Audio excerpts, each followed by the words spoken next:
নমস্কার বাবু। নমস্কার। বলছি আপনার পরিচয়টা যদি দর্শকদের জন্য একটু বলে দেন। আমার পরিচয়, আমি চাকদাহ শচীন্দ্র মডেল ভবনের কর্ণধর শ্রী অনুপ গোস্বামী। আচ্ছা, আপনি এই এই আপনার যে এই প্রতিষ্ঠান শচীন্দ্র মডেল ভবন, এটা কত বছরের প্রতিষ্ঠান? এটা 20 বছর মতো হলো।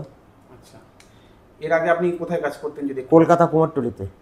কলকাতা কুমোরটুলি। কুমোরটুলি মানে কোন কুমোরটুলি আমি ভালো শিল্পীর কাছে ছিলাম, বিখ্যাত শিল্পী সনাতন রুদ্রপাল এবং ভাস্কর অলোক সেন। অলোক সেন। হ্যাঁ, এবং প্রথম জিলাই পেয়েছিলাম আমি গোরাচাঁদ পাল। গোরাচাঁদ পাল।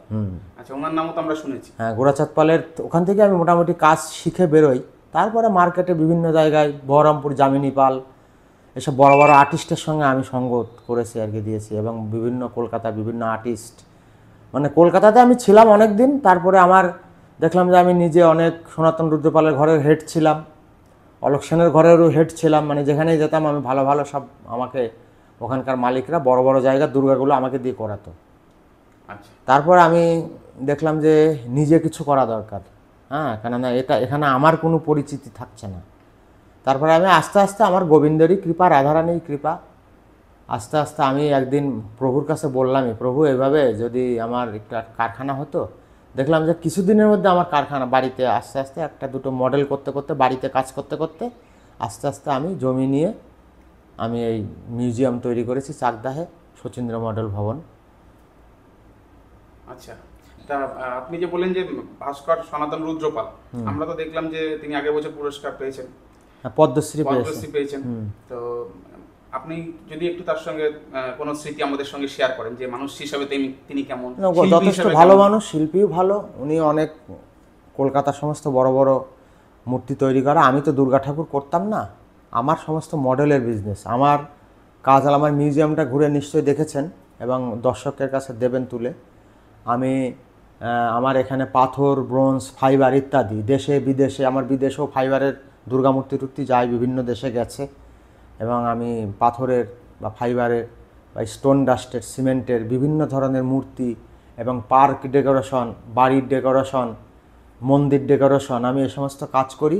কিন্তু আমি দেখলাম যে সাধারণ মানুষের কাছে পরিচিতি হতে গেলে ঠাকুর করতে হবে। এর আগেও দু একটা আমি করেছি, তারপরে আর করতাম না। যে ঠাকুরের কাজটা খুব হেডেক, ওই বানানো, প্যান্ডেলে যাওয়া, এই করা ওই করা, মানে ভাবতাম যে না থাক, ঠাকুরের কাজ করব না, মডেলটাই আমি ঠিক আছে, ওটা হেডেক কম।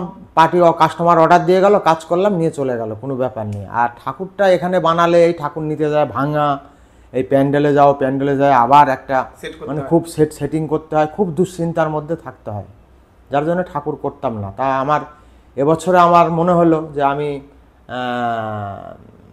ঠাকুর করলে সাধারণ মানুষের কাছে পরিচিতি হব, যে আমি এরকম ঠাকুর করছি।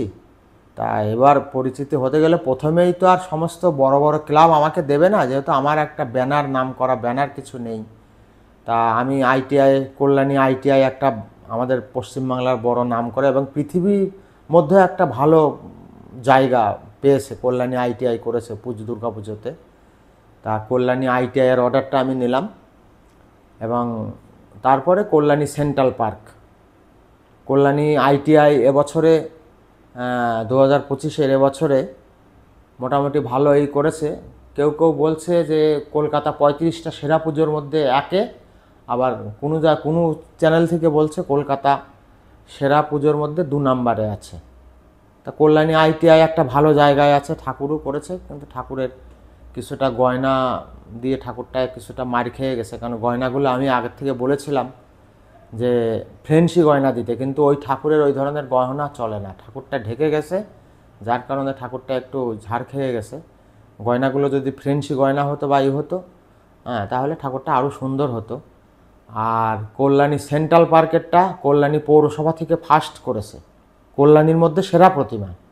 হ্যাঁ, কল্যাণী সেন্ট্রাল পার্কের ঠাকুর আমরা দেখেছি, তো ঠাকুর যথেষ্ট ভালো লেগেছে। হ্যাঁ, তো তার সাথে আপনি করেছেন চাকদায় আর হ্যাঁ, আর তার সঙ্গে চাকদাও প্রতাপ সংগ্রহ করেছে, এটাও ফার্স্ট হয়েছে। এটা আমাদের চাকদার মধ্যে চাকদার সেরা পুজো হিসাবে, সেরা প্রতিমা হিসাবে চাকদার যে মেন চাকদা ব্যবসায়ী সমিতি যে প্রাইজটা দেয়, এটাই চাকদার মেন প্রাইজ।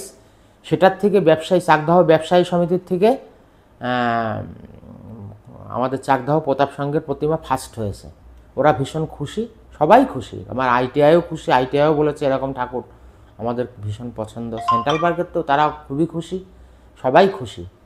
এই বছর প্রথম আপনি দুর্গা ঠাকুর যে এত বড় মাপের মানে একটা মানে প্রেক্ষাপটে করলেন, তাতে কি আপনি খুশি মন থেকে?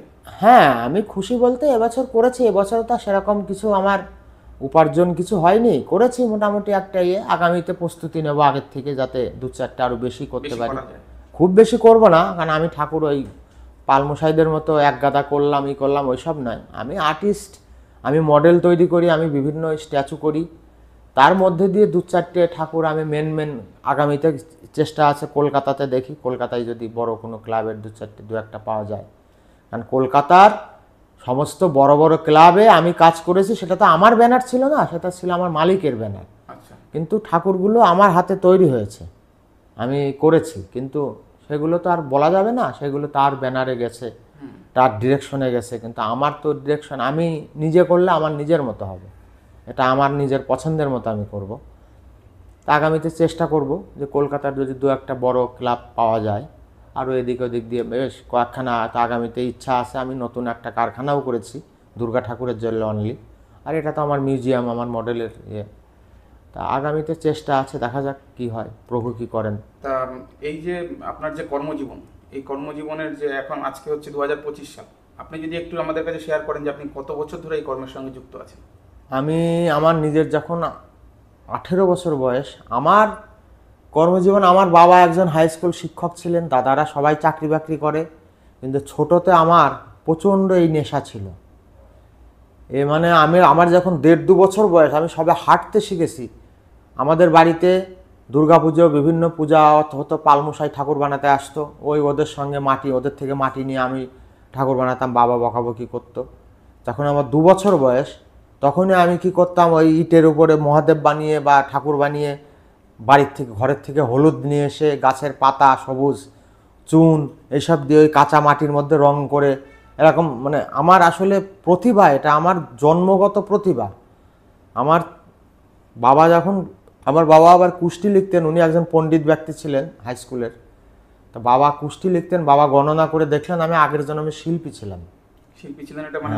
হ্যাঁ, আমার বাবা গণনা করতে জানতেন, যে আগের জন্মে এটা আমার এক জন্মের সাধনা নয়, অতএব আমি শিল্পী হয়েই আমি জন্মগ্রহণ করেছি। আমি প্রথম জীবন থেকেই আমি মোটামুটি একটা কুমোরটুলিতে আমি জায়গা করে নিয়েছিলাম।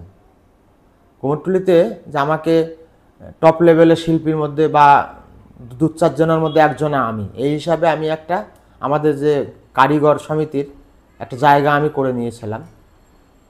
যাই হোক, সেখানে প্রভুর কৃপায় আমি আস্তে আস্তে আমি নিজের আজকে ব্যবসাটা, আমি নিজে বিজনেস করছি। তো এবার দুর্গা ঠাকুর যদি আমি আগের থেকে করতাম, আমি আজকে অন্য জায়গায় পৌঁছে যেতাম, কিন্তু আমার ঠাকুরের কাজটা মানে খুবই লেগেছে বলে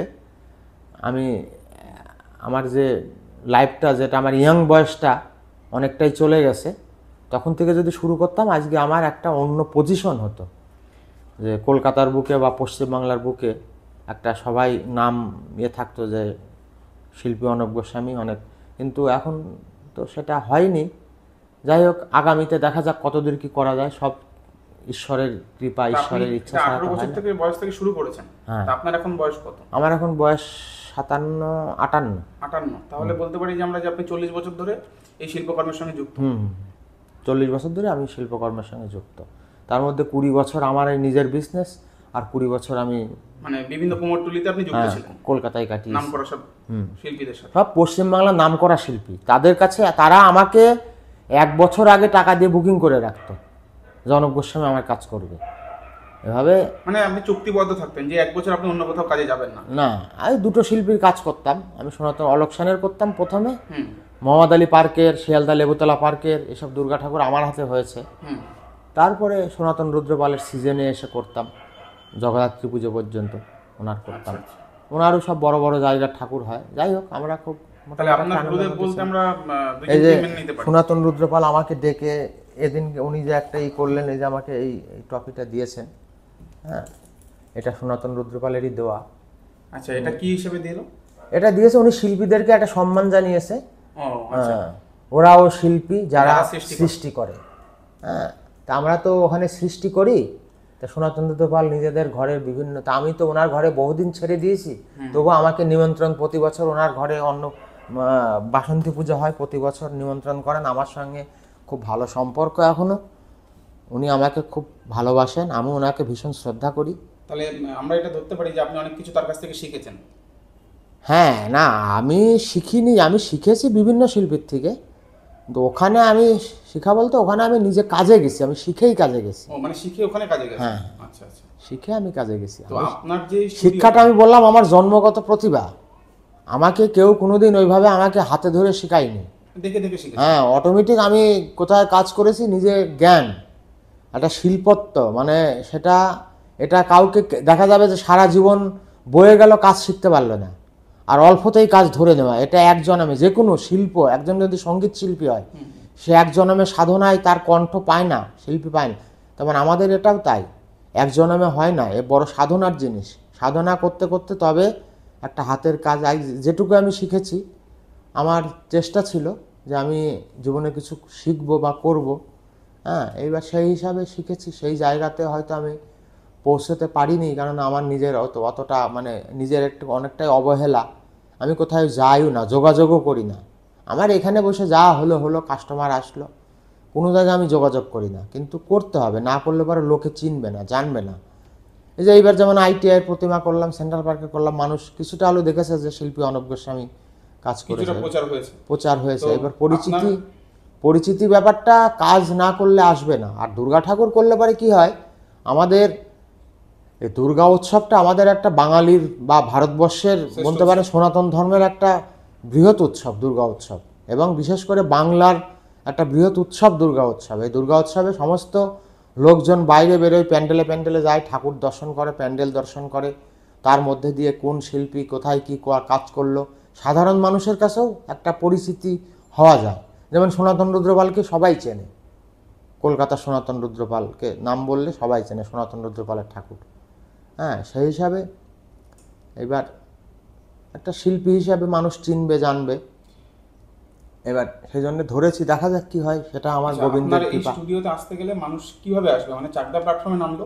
হ্যাঁ, চাকদা প্ল্যাটফর্মে নেমে বলতে হবে আমি KBM যাব বিধান সংঘ, বিধান সংঘের পেছনেই শচীন্দ্র মডেল ভবন। চাকদা স্টেশনে নেমে বলবে যে আমি KBM বিধান সংঘ যাব, বিধান সংঘ চাকদাহ ডাউন প্ল্যাটফর্মে আসতে হবে। ডাউন প্ল্যাটফর্মে নেমে বাইরে বেরিয়ে 10 টাকা টোটো বা ভ্যান ভাড়া নেবে, 1 কিলোমিটার রাস্তা, ওখান থেকে বিধান সংঘে আসবে। বিধান সংঘে এসে বিধান সংঘের পেছনেই শচীন্দ্র মডেল ভবন, যে কাউকে বা ভ্যানওয়ালাকে বললেও হবে আমি শচীন্দ্র মডেল ভবন এখন পরিচিত হয়ে গেছে, ভ্যানওয়ালাকে বললেও হবে যে আমি KBM শচীন্দ্র মডেল ভবনে যাব, তাহলে আমার এখানে নিয়ে আসবে। আরেকটা বিষয় হচ্ছে যে বিভিন্ন পূজা কমিটি এবং অনেক অনেক দর্শক যারা দেখবেন তাদের উদ্দেশ্যে আপনি যদি আপনার মোবাইল নাম্বার, যেটাতে আপনার সঙ্গে যোগাযোগ করতে, হ্যাঁ, এবার আমাকে অনেকেই বলেছে আগামীতে আসবে, আমাকে দিয়ে কাজ করাবে, অনেকেই বলেছে, বা অনেকে আমাদের চাকদাতেও বেশ কিছু ক্লাব তারা বলছে আমাদেরকে একটু যদি করতেন, বললাম আগামীতে আসবেন, যোগাযোগ করবেন, যদি আপনাদের সঙ্গে আমার মোটামুটি একটা রেটে পোষায় আমি করব। হ্যাঁ, অনেক ক্লাবই আমাকে বলেছে তারা আসবে, দেখা যাক কি হয়। আপনার মোবাইল নাম্বারটা একটু শেয়ার করুন। আমার মোবাইল নাম্বার হলো, যদি আমার সঙ্গে যোগাযোগ করতে হলে আমার মোবাইল নাম্বার 9332128871, নেক্সট নাম্বার 9775928366। ধন্যবাদ, নমস্কার। সকলকে ধন্যবাদ।